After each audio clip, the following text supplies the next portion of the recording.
எப்படி இருந்தா நம்ம கிராமம் எல்லாம் நல்லா பசுமையா இருக்கும் பாரு. நம்ம வாழ்க்கையும் இப்படித்தான் வளரணும்னு அரவிந்த் மகிழ்ச்சியாகச் சொன்னான். அப்போ மீனா சிரித்துக்கொண்டு கேட்டாள், நம்பிக்கையே மரம் மாதிரி வளர்க்க முடியுமா அரவிந்தா? அரவிந்த் ஒரு சிறிய விதையை காட்டி, இந்த விதையை நட்டா பெரிய மரமா வளரும்.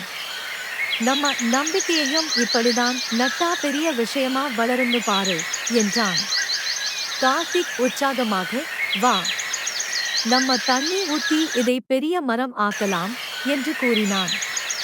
மூவரும் அந்த விதைக்கு தண்ணி ஊற்றி மகிழ்ந்தார்கள். சில நாட்கள் கழித்து மீனா உற்சாகத்துடன் சொன்னாள், அது முளைச்சிருக்கு பாரு. எவ்வளவு அழகா இருக்கு.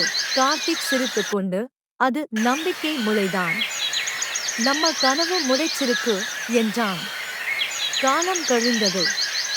அரவிந்த் மரத்தை பார்த்து, இப்படி தினமும் தண்ணி ஊத்தினா இது வளருதே. நம்பிக்கையும் அப்படிதான், தினமும் முயற்சி பண்ணணும் என்றான். ஒரு நாள் தோல்விகளால் சோகமாக இருந்தபோது மீனா மெதுவாகச் சொன்னாள், என்னால் முடியலன்னு நினைச்சா நம்பிக்கை நம்ம கைவிட்டு போயிடும். அப்போ கார்த்திக் உற்சாகமாகச் சொன்னான், எப்படி இருந்தாலும் நம்ம முயற்சி நிறுத்தக்கூடாது. சில ஆண்டுகள் கழித்து மூவரும் பெரிய மரத்தடியில் உட்கார்ந்திருந்தார்கள். கார்த்திக் பெருமையுடன், பாரு, நம்ம மரம் பெரிய நிழலா மாறுச்சு. நம்ம நம்பிக்கையையும் இப்படித்தான் வளர்க்கணும் என்றான். மீனா முகம் மலர்ந்து, அரவிந்த், நீ சொன்னது உண்மையா ஆனது. நம்பிக்கை மரமா மாறுச்சு என்றாள். அரவிந்த் அமைதியாக மரத்தை நோக்கி, இப்ப பாரு, அந்த விதை மரமா வளர்ந்திருக்கு. நம்ம நம்பிக்கையும் இதுபோல பெரிய நிழலா மாறுது என்றான்.